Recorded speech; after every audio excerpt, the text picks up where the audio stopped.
कशिश और स्वागत है आपका राजनीतिक गलियारे में। आज इस प्रोग्राम में हम बात करने वाले हैं नवनीत राणा को लेकर। जी हाँ, बता दें कि नवनीत राणा को लेकर अब नए नए कयास लगाए जा रहे हैं, नई नई खबरें सामने आ रही है कि शायद वो दिन दूर नहीं जब बीजेपी में सदस्यता लेती हुई दिखाई देगी नवनीत राणा।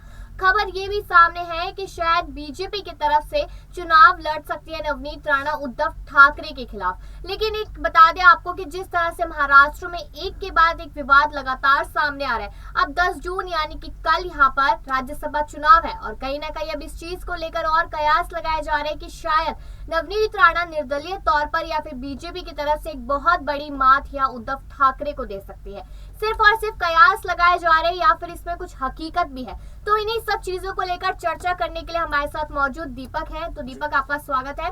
आज हम इसी चीज को लेकर बात कर रहे हैं कि नवनीत राणा बहुत बेहतरीन नेता है और बीजेपी भी इंतजार कर रही है कि नवनीत राणा खुद से बीजेपी में आए, क्योंकि एक बेहतरीन नेता का होना महाराष्ट्र में कहीं ना कहीं बीजेपी को जरूरत लग रही है। लेकिन आप क्या सोचते हैं इस चीज को लेकर कि क्या अगर बीजेपी की साइड से नवनीत राणा चुनाव लड़ती है तो क्या उद्धव ठाकरे को एक बहुत बड़ी मात मिल सकती है यहाँ? देखिए, सबसे पहले जो बड़ी बात है इस समय, उद्धव ठाकरे कोई भी मौका नहीं छोड़ दे नवनीत राणा को जेल की सलाखों के पीछे डालने के लिए। लेकिन बीजेपी अगर देखे तो केंद्र सरकार उनके हाथ में, अगर केंद्र सरकार है यानी कि मजबूती मिलेगी उन दावपेच के खिलाफ जो उद्धव ठाकरे उनके खिलाफ साजिशें रच रहे हैं, तो नवनीत राणा पहले उससे छुटकारा पा लेगी। और बीजेपी की बात करें, एक बहुत बड़ा ब्रांड बन चुका है इंटरनेशनल लेवल पे, तो नवनीत राणा अगर उनके साथ जुड़ती है तो वो उनको भी फायदा पहुंचेगा। और बीजेपी ये चाह रही है कि हर राज्य में लोकसभा चुनाव से पहले उनके पास कुछ ऐसे प्रत्याशी हों, ऐसे बड़े चेहरे हों जो लोकसभा चुनाव से पहले वहां राज्यों में उतार कर लोकसभा चुनाव में ज्यादा से ज्यादा सीटें जीत सके। क्योंकि अगर देखा जाए तो सभी जो विपक्ष है वो एक साथ होकर बीजेपी के खिलाफ हुंकार भरने के लिए तैयार है। तो हर राज्य से कोई बड़ा चेहरा जरूर चाहिए। बाकी राज्यों में तो बीजेपी कमर कस चुकी है। बात रही महाराष्ट्र की, तो ठाकरे जिस समय से चले आ रहे थे, बाला ठाकरे, उस समय से ये दौर चला आ रहा है। अब उद्धव ठाकरे गिर चुके हैं और नवनीत राणा ने पूरी तरीके से घेर लिया है। तो ये कड़वी हकीकत है कि नवनीत राणा ने सचमुच रातों की नींद एक उड़ा रखी होंगी कहीं ना कहीं उद्धव ठाकरे की, कि कहीं उनको कोई बड़ी मात ना दे दे वो। देखिए, ऐसा कहा जा सकता है कि रात की नींद उड़ा रखी होगी उद्धव ठाकरे की, क्योंकि एक बेहतरीन नेता है यहाँ पर नवनीत राणा। निर्दलीय रूप में यहाँ पर उठी थी, पहली बारी में हार गई, लेकिन दूसरी बारी में जब उठी तो कह सकते हैं कि 25 साल से वहां पे वर्चस्व शिवसेना का था और उसको एक बहुत बुरी मात देकर उन्होंने भारी बहुमत से उस जगह को जीती थी। अभी भी वो यही कहते नजर आ रही कि मैं महाराष्ट्र के लिए काम करती हूँ, अगर महाराष्ट्र में कोई और आके काम करने की कोशिश करता है और जनता के पक्ष में करता है तो मैं उनका साथ दूंगी। अब इतनी बड़ी बात यहाँ पर नवनीत राणा ने कही है और कहीं ना कहीं हमें दिख रहा है कि केंद्र सरकार यानी कि बीजेपी जनता के पक्ष में बात करी, हिंदुत्व को लेकर बात करती है, राष्ट्रहित को लेकर बात करती है। तो बातों ही बातों में यहाँ नवनीत राणा केंद्र सरकार की तरफ इशारा कर रही है। तो दीपक, आपको क्या लगता है कि अगर 1% कहीं ना कहीं यहाँ नवनीत राणा को चांस मिलता है बीजेपी में जाने का, तो क्या वो उस चांस को छोड़ेगी या फिर नहीं? देखिए, सबसे पहली बात होती है कि हर नेता चाहता है कि वो उस पार्टी के साथ जुड़े जिस पार्टी का बहुत अच्छा राजनीतिक करियर आगे के दौर में दिख रहा हो। और बीजेपी की बात करें तो बहुत अच्छा राजनीतिक करियर उनका दिख ही रहा है। जहां मोदी पर मुमकिन को लेकर बातें कही जाती है तो योगी का यकीन भी लोग करने लगे हैं। यानी कि जब मोदी यहाँ पर अगर आने वाले वक्त में बदलेंगे तो योगी बहुत जल्दी से तैयार होते नजर आ रहे हैं। तो उनका नेतृत्व साफ है, उनके इरादे साफ है और उनको कहीं ना कहीं जो इस समय सोची समझी साजिश से बाकी पार्टियों के खिलाफ होती है वो भी पूरी तरीके से यहाँ पर लागू होती है और वो अच्छा करके भी दिखाते हैं।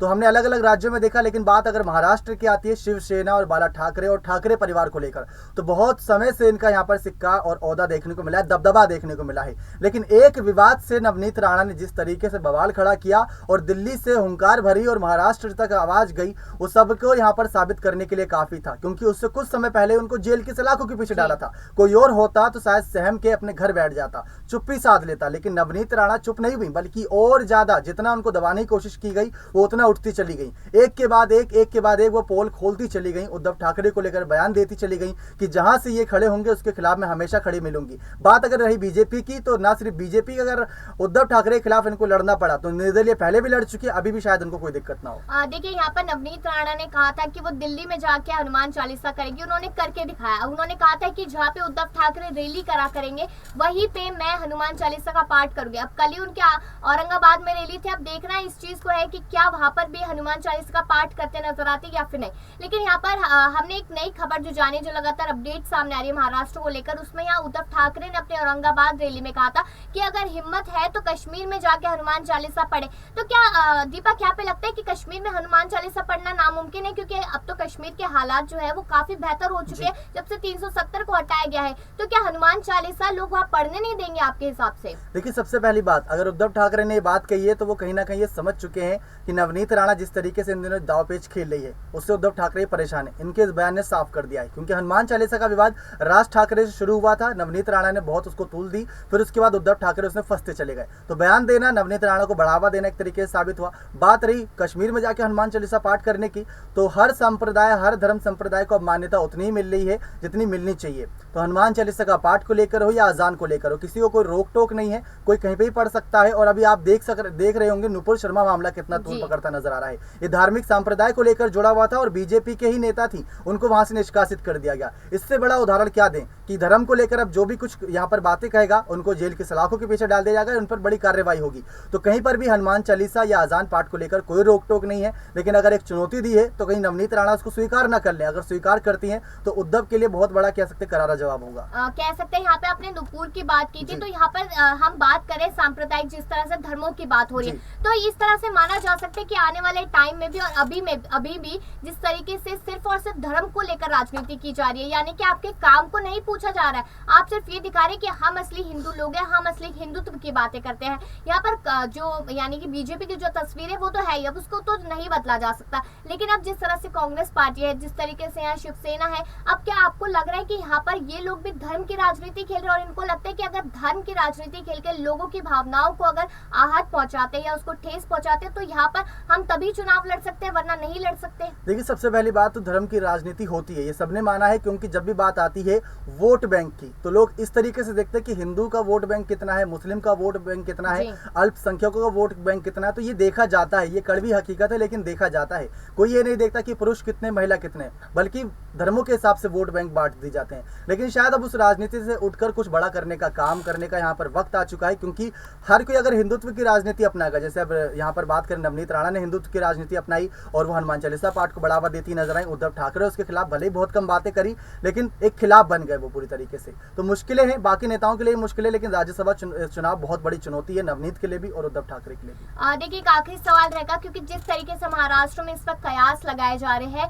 कि नवनीत राणा उद्धव ठाकरे के खिलाफ चुनाव लड़ेगी, अगर कल नहीं लड़ती है तो आने वाले चुनाव जरूर लड़ेगी और वो बीजेपी की साइड से लड़ सकते हैं, क्योंकि यहाँ पे जिस तरीके से वो लगातार प्रधानमंत्री नरेंद्र मोदी की तारीफ करती है, लगातार तस्वीरें बैक टू बैक वायरल होती है, तो कहीं ना कहीं कहा जा सकता है एक बहुत बड़ा हाथ यहाँ पर नवनीत राणा का दिखाई देगा जीत में। लेकिन आपका क्या कहना है दीपक इस चीज को लेकर? अगर यहाँ पर बीजेपी में शामिल हो जाती है नवनीत राणा, उसके बाद उद्धव ठाकरे की सरकार, शिवसेना जिसका खुद में एक वर्चस्व था, क्या कभी दिखाई देगी, वापस से नहीं दिखाई देगी, या उनका भी कांग्रेस जैसा हाल ही होता नजर आएगा? सबसे पहली बात तो आप देखिए, बीजेपी से कितने बड़े बड़े चेहरे निकलकर एक समय पर ही साथ आ जाएंगे, एक ही मंच पर। तो वो अगर आप समझ लीजिए कि नवनीत राणा के साथ अमित शाह, मोदी, योगी और बड़े बड़े चेहरे, राजनाथ जैसे चेहरे खड़े दिखाई देंगे, तो क्या आपको लगता है कि महाराष्ट्र की राजनीति में उद्धव ठाकरे को ठेस नहीं पहुंचेगी, उनको नुकसान होगा? बिल्कुल होगा, क्योंकि अगर एक मंच पर उद्धव ठाकरे के साथ बड़े चेहरों की बात करें तो आप नाम गिनवा दीजिए कौन कौन दिखेंगे। तो वहीं पर करार जवाब मिल जाता है कि बीजेपी का इस समय जो वर्चस्व पूरे देश में देखने को मिल रहा है, केंद्र में सरकार है, इससे बड़ा उदाहरण क्या दें।